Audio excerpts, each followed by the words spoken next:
Now this is day 2 of the sewing challenge, and this style is very easy. We're going to be making a drawstring top. Now you can use pattern if you want, but you can achieve this very easily without any pattern. And these are the materials you need to achieve this style. Now I'm going to be using 1 yard of a flower crepe fabric or a vintage fabric, whichever one you know it as.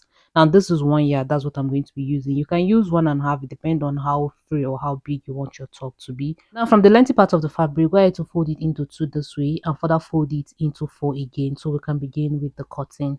And if you have any part that is not aligning, all you just have to do is to just make sure you align it or trim any excess. This is it folded into 4. As you can see, here is open. Now this part is going to be closed, here is also going to be closed, and here open. So let's start drafting. Now do well to understand that this video is well detailed, no part was rushed, so take your time to watch it and replicate the same thing. Now from the shoulder line, I'll go ahead to take my full length measurements, which I'm going to be using 27 inches, including my hemming and my stitching allowance. Now I'll mark it to get a straight line and I'll mark it across. Now for the neckline, you can use the standard neckline measurement, but for this I'm going to be using 4 inches. Now after that, I'll go ahead to divide my shoulder measurement by 2. I would mark it. Now from that shoulder measurement I marked, I'm going to be extending it with 9 inches, which is going to serve as my sleeve length. Now you can decide to do a shoulder slope if you want. You can decide to leave it, but I'm going to be making a shoulder slope here, and I'm going to be using 1.5 inches. Now after getting it, I'll mark it to this neckline point that I created.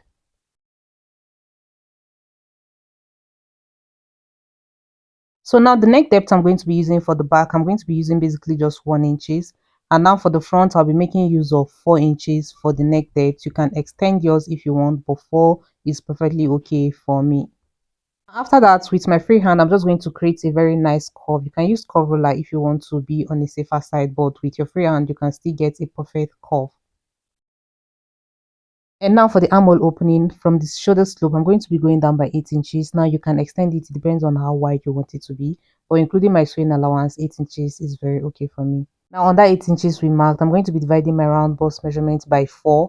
Now I would mark it. After marking it, I'm going to be adding extra 2 inches allowance, which is very okay and free. After doing that, I'll extend the line this way.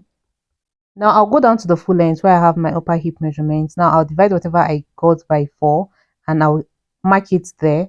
After that, you can add the same 2 inches allowance, but for me, I'm going to be using just 1.5 inches allowance because I don't want it to be too wide at the lower side. So now I'll go ahead to create a straight line to meet the bust point here this way. Now after that, I'll go ahead to create a curve from the armhole to go down into the body measurement this way.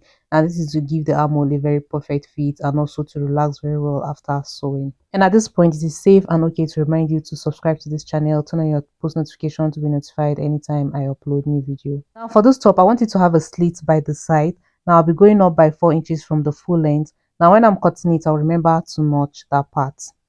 And basically we're done with the drafting of this top. Now I'll first of all cut out the back part, after which I'm going to remove one of it and cut the front neckline. And basically if you're drafting the same thing, the same style, just go ahead and cut it the same way I am cutting mine. Don't forget to give this video a thumbs up. Don't forget to share it to your family, to groups, so that other people will learn from it. I'll go ahead to notch that 4 inches so that when we're sewing it, we'll always remember not to exceed that part. Now open it up just to cut out the front neckline. I'm going to be removing one of it, which is the inner part. Now I'll go ahead to align it very well and cut out the front neckline. And now this is a close view of what the front and the back look like after cutting it. Now we're going to proceed to cutting the interfacing, after which immediately we'll sew it. Some of you know how to cut an interfacing, but for those who don't know, go ahead to fold a piece of fabric, unfold, and place the front on it, making sure they are sitting equally. Now go ahead to cut out the neckline. Now measure down how wide you want your interfacing to be. For this, I'm just going to be using 1 inches for the interfacing. Now I'll mark that 1 inch all round and cut it out. Now I'll be doing the same thing for the back part. And the same way I cut out the interfacing for the front is the same thing I'm going to be doing for the back. Cut out the neckline, and the same 1 inches I also used for the front is what I'm going to be using for the back. Okay, so now I'm done cutting out the interfacing for both the front and back. Now I'll go to my sewing machine, making sure they are facing each other right side. I'll stitch it this way, the interfacing, adding hemming gum to it. I'll do the same thing to the back part. Now this is it after I was done sewing it. I also weaved it all round. Now I'm going to bring the front and the back together to stitch it at the shoulder area. Now understand that stitching the hemming gum when you're sewing the interfacing helps it to relax very well when you're ironing. Okay, so now the next thing we're going to do is to join the front and back together, starting from the shoulder area. Now you're going to open up that interface in this way. Now place it together, front and back, right side facing each other. Now take it to your sewing machine and stitch it all the way. Now do the same thing on the other side. Make sure you're opening up that interfacing you stitched and then stitch it all the way from the beginning down to the end of the shoulder area. After that, you press it. Now, so that I'll be able to do all the ironing all at once, I'm also going to be shaping the sides, and you can just use 1 inch or half an inch depending on the allowance you added. Now, I'm going to sew it and stop on that part we notched.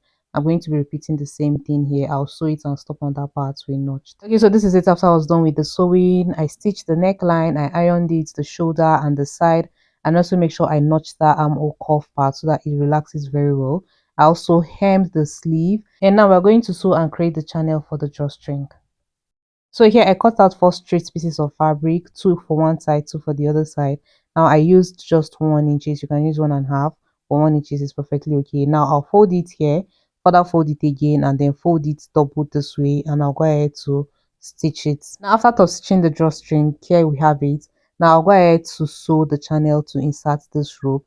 Now this is how I'm going to be sewing it. From that notch, I'll go up by 5 inches. That is how I want it to be. I don't want it to be too gathered. 5 inches is okay for me. Now from that 5 inches, I'm going to sew it and stop at that place where the slit is opening. And now let me explain better. So you take it to your sewing machine and open up the fabric this way. Now from that 5 inches where we marked, now you sew it and stop where that slit is opening. Now from that slit, I'm just going to double fold this and stitch it because I don't want this drawstring to pass all the way down. Now this is how my drawstring, this is where my drawstring is going to stop at this point here, and it's going to come out this way. Now I'll fold this the remaining parts downward. Now basically I'm going to do the same thing on all the sides of this top, and then it is ready. Now this is what we have. Now I've gone ahead to press it, open up everything, notch where I need to notch necessary parts. Now from the two sides, this is it. Now I'm going to draw it up, and there we have our drawstring. Like I said, I don't want it to be too bulky, so that 5 inches was very okay for me. Now this is how it is. Give this a try and let me know what you think of the style in the comment section. Like I said, don't forget to share, don't forget to subscribe to this channel, and come back tomorrow for another detailed sewing and amazing tutorial. And remember, with 1 yard you can achieve this. So thanks for watching.